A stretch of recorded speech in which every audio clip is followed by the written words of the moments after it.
the purpose and the problem module. I love this module because it lets us get really, really, really deep into why we're doing what the heck we're doing. Why even start a business in the first place?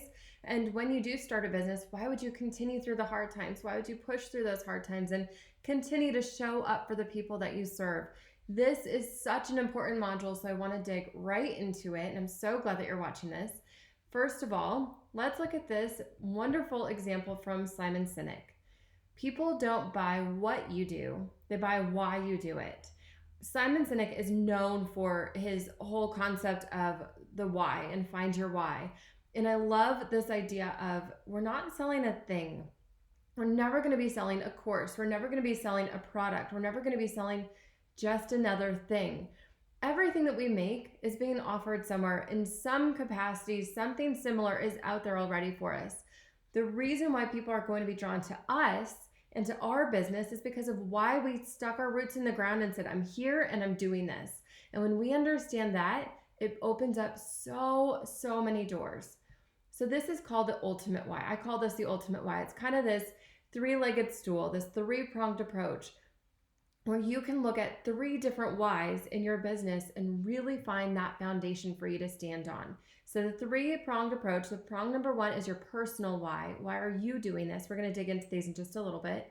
The second one is your professional why. Why are you doing this for your business? And the third one is why are you doing this for your people? What is your people's purpose for ever needing your business to begin with? So let's start with the personal why, because here at Roadpreneur, everything we do is all about combining life and business. And so I call this the waterfall why. The waterfall why is where you go through and you look specifically at the different layers of why. So it's very easy to answer that surface layer of why are you going to do this for personal reasons? Well, I want more flexibility. But when you start to continue to ask why, then you're really going to start to peel back. What is it that is emotionally driving me to choose this lifestyle, to choose this way of life? Because I'll be very honest, it is not easy. A lot of times you're going to run into a roadblock and think, oh, I just don't know if I can make it over this mountain this time.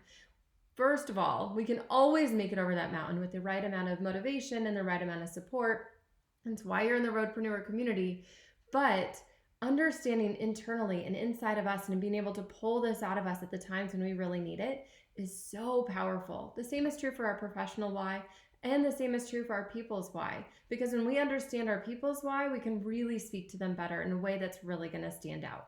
So let's look first at our personal why. Here's a really good example of it.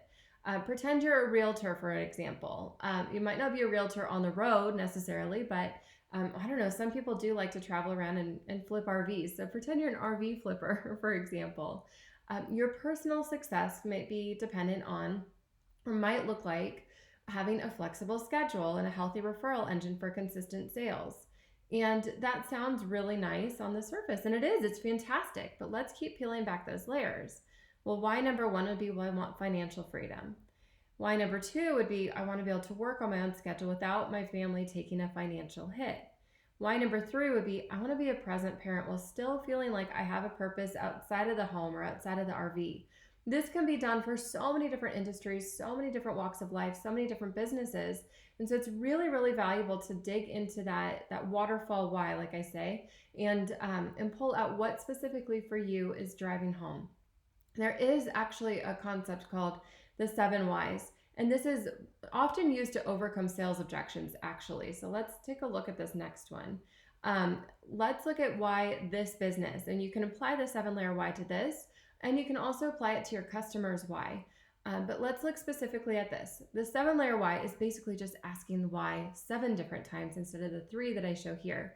You can continue to ask why over and over and over again. I've even heard some people asking why 21 times. To me, that seems a little bit extra and excessive, but I get the idea of it. It's continuing to peel back those layers. So again, taking the RV flipper or the realtor as an example here, let's look at this.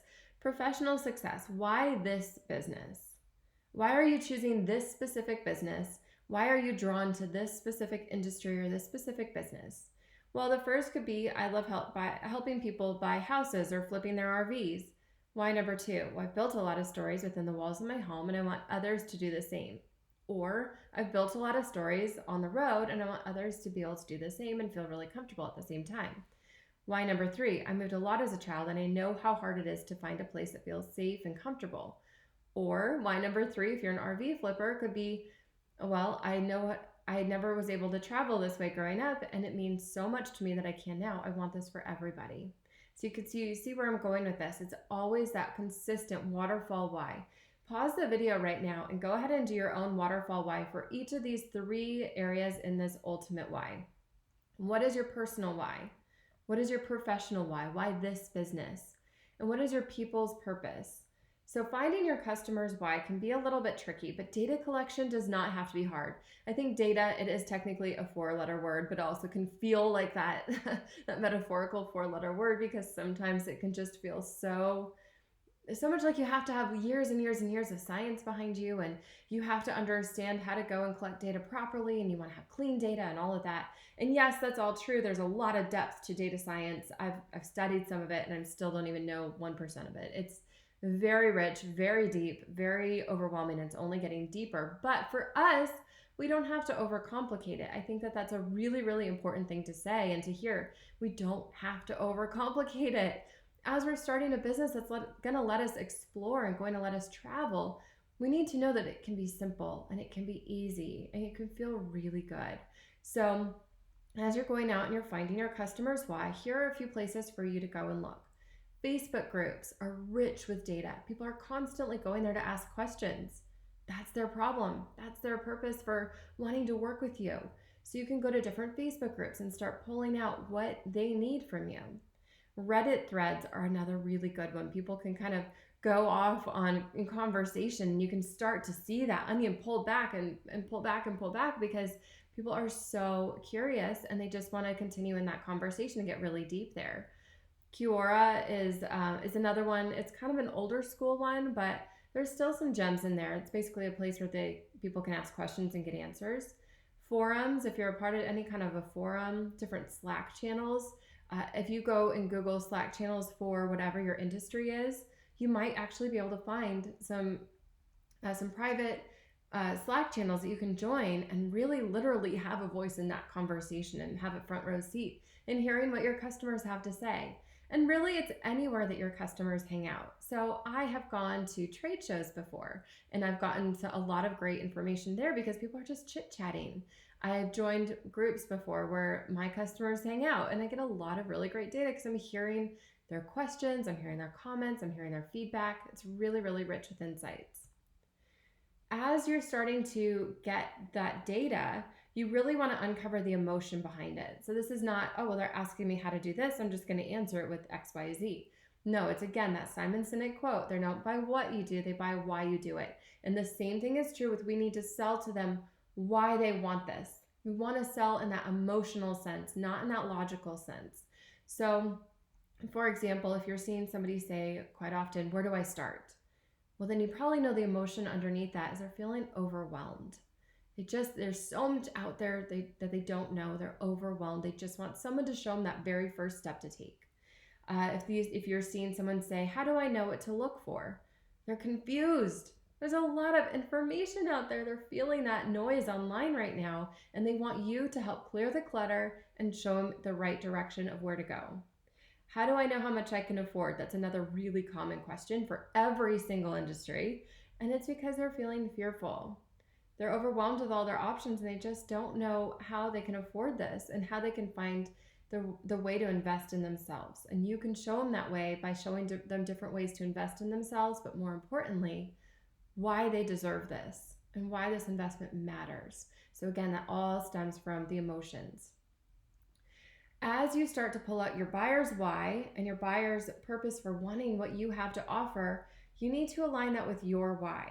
Especially as a roadpreneur, this is so critical because if you don't align your why for wanting flexibility, for wanting freedom to be able to travel and explore and see the world with your buyer's why, there can be a huge disconnect. So let's start looking. I typically don't like to look at the 5-year plan or the 10-year plan, but sometimes it's important to look ahead and say, where do I really want my life to go?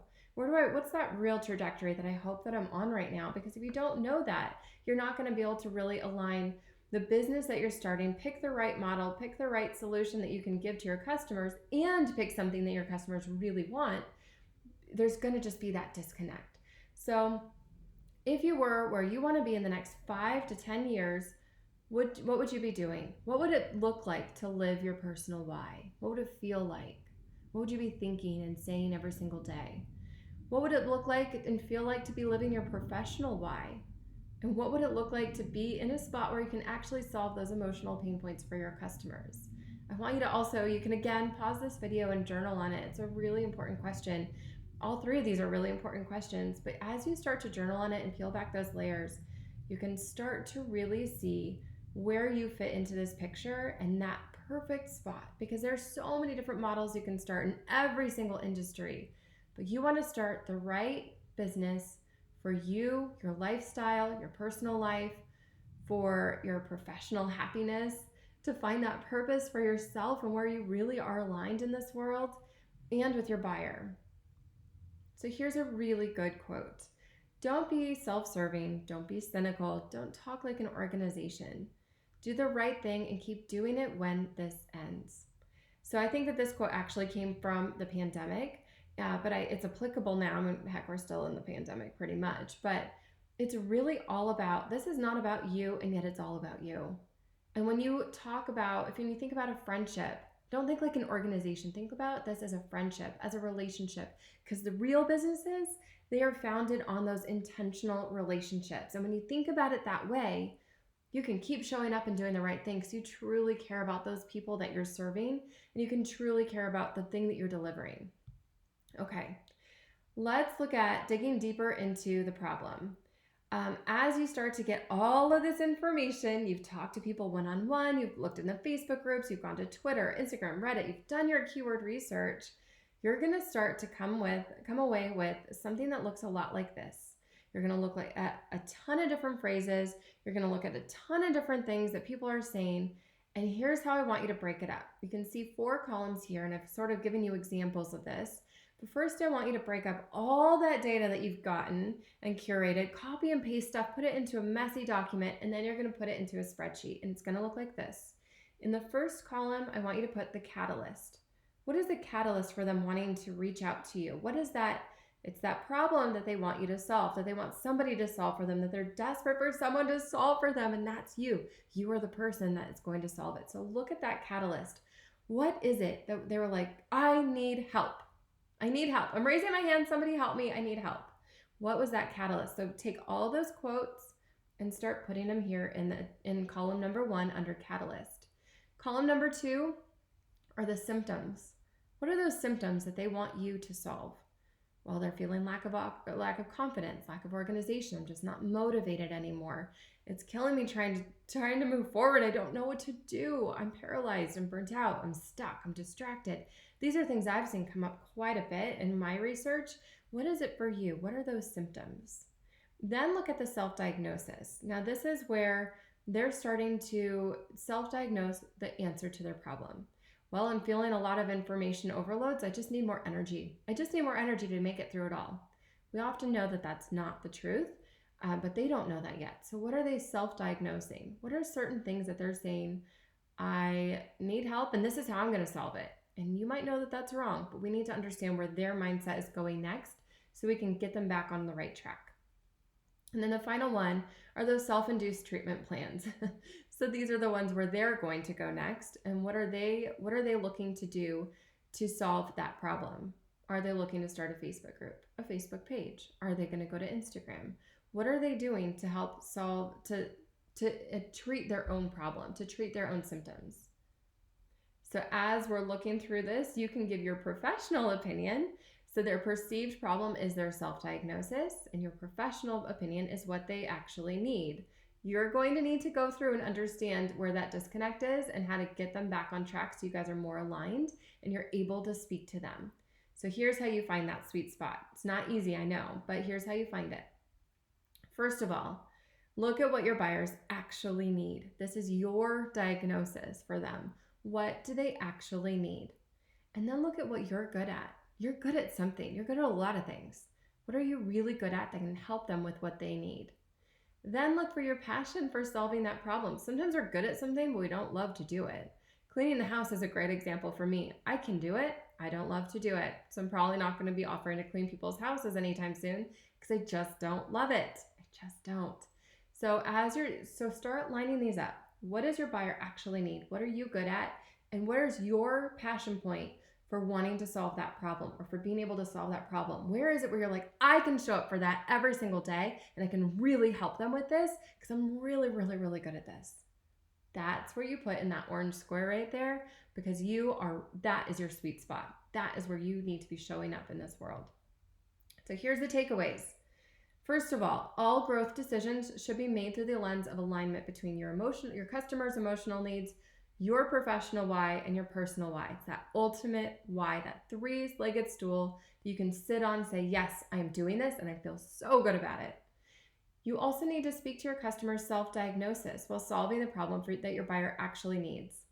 Show them that you get it. You know what they're feeling. You know what they're going through. You see how they have diagnosed themselves. And now you're going to show them the best solution for it because sometimes that solution is not what they think that they need, but you know that they need it. And then finally, stay within your most desirable zone of genius. You don't need to be branching out into places where we don't want to go, especially as roadpreneurs. We want to be able to go to places that we feel really good so that when we're off grid, we've already done the work to set ourselves up to go off grid. When we're traveling, we feel really good about where things are at and feel really good about our decision to go there. So I hope that this helps. I'd love to hear your takeaways and your feedback and maybe even see some snippets of your journal if you're willing to share. Go and put them into our Facebook group. That's the whole purpose of this community, is to offer that added layer of support. This is not just an exercise that you do in silo. This is something we do in community. So please come and share it with us. Let me know if you have any questions, and I hope that you got a lot out of this.